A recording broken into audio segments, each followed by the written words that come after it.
Got my eyes straight ahead, got my head in the game. With the red light on, I'm just waiting for the change. Keep my head down low.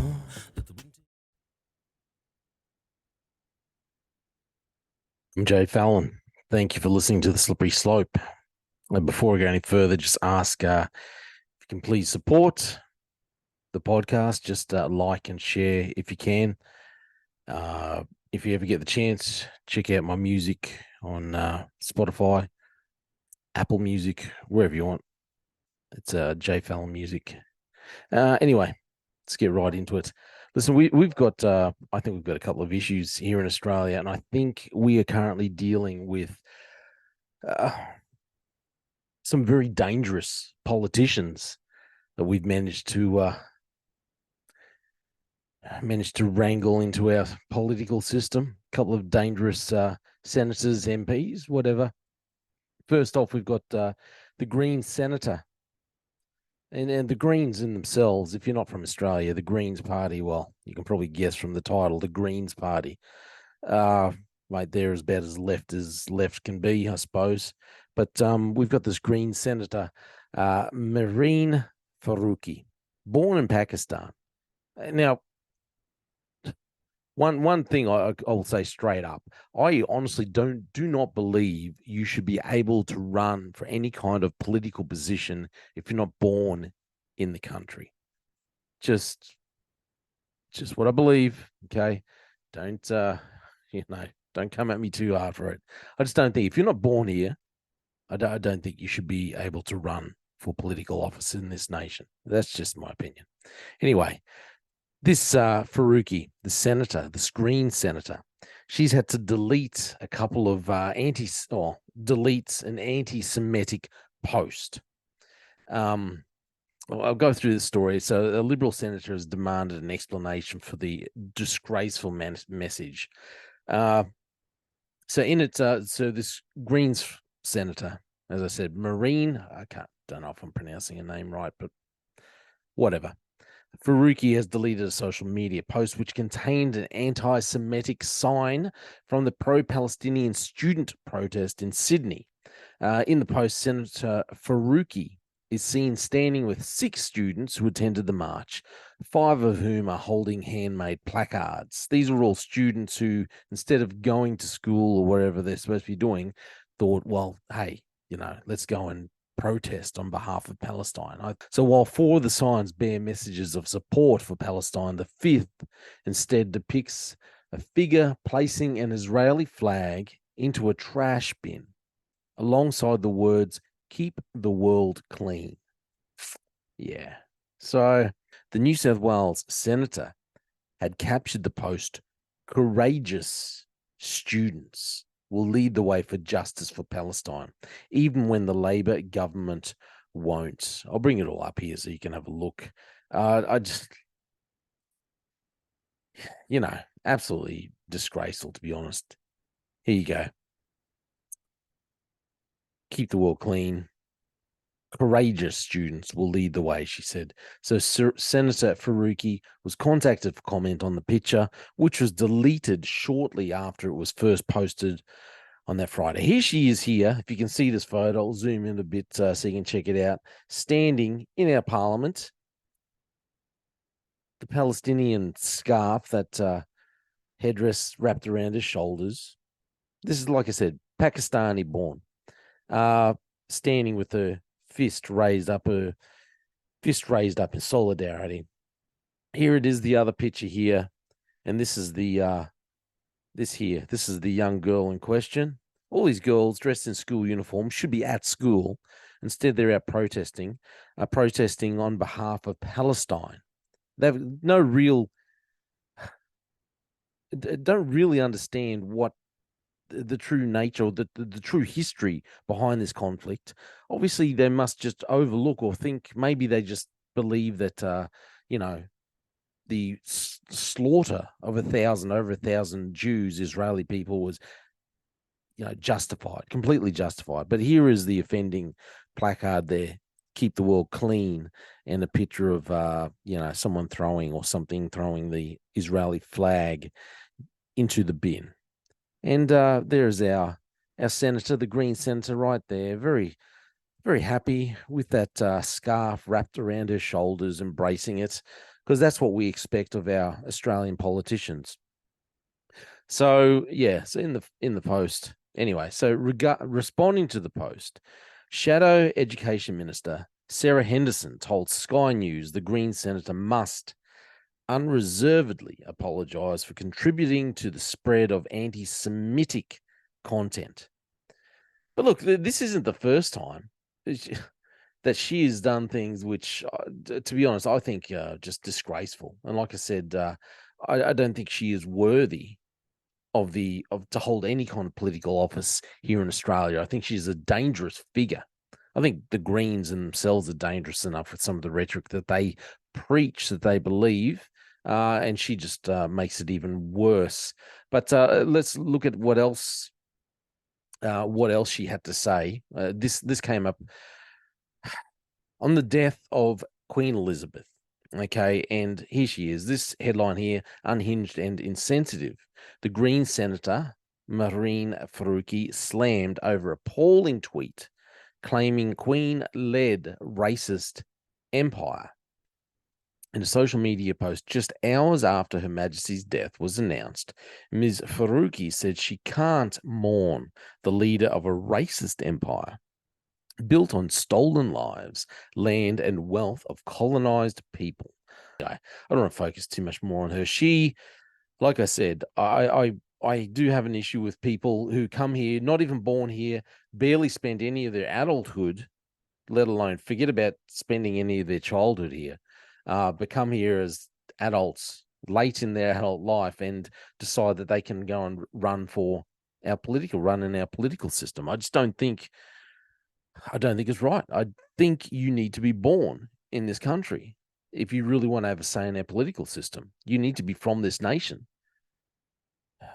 Anyway, but someone else who I don't agree with, this person, I really have an issue with her. I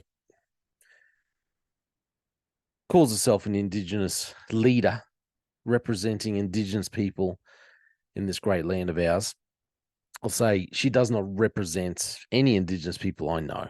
No one. Okay. Anyway, I can't say much else about it. But again, here we have a political, and she's former Greens. I'm talking about independent senator now, because she quit the Greens. She used the Greens to get into politics, and now she's out. But Lydia Thorpe, who is probably one of the most hateful politicians you'll ever hear, unfortunately. But I'm going to listen to what she's saying here about about Palestine and how she is standing in solidarity with Palestine. But anyway, look, here she is standing here. She's giving a talk, giving a little speech in Parliament. She's got the Palestinian, that scarf wrapped around her. This is, I think, the same kind of scarf that Yasser Arafat, I think it was the one that really made it famous. But let's listen to what she has to say. Again, this is an Australian, proclaims to be Indigenous, an Australian politician. Senator Thorpe. Thank you, Acting Deputy President.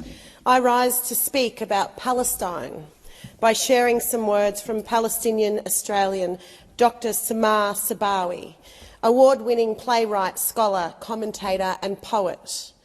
The Australian government failed to condemn Israel, even when, in the first 6 weeks, almost 15,000 people were killed, over 6,000 children, and these figures are expected to go up drastically if and when Palestinians will be allowed to reach their loved ones who remain under the rubble, and to count their dead and bury them. But despite all of this, Palestinians still cling to hope, because it turns out the world is not as blind as most politicians would have us believe. It turns out humanity is shining gloriously from sea to sea. It turns out the Palestinian flag has been raised high, not only here in the settler colony, but by millions across the globe.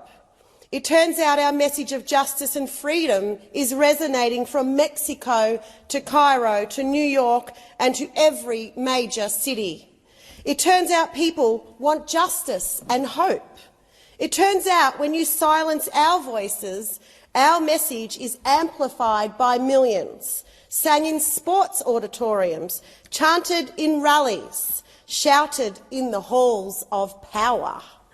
It turns out we, the people, have the power, and this is the most precious light we need to hold on to. There is nothing more moral than resistance to evil and genocide. We have resisted for 75 years, and we are not stopping now.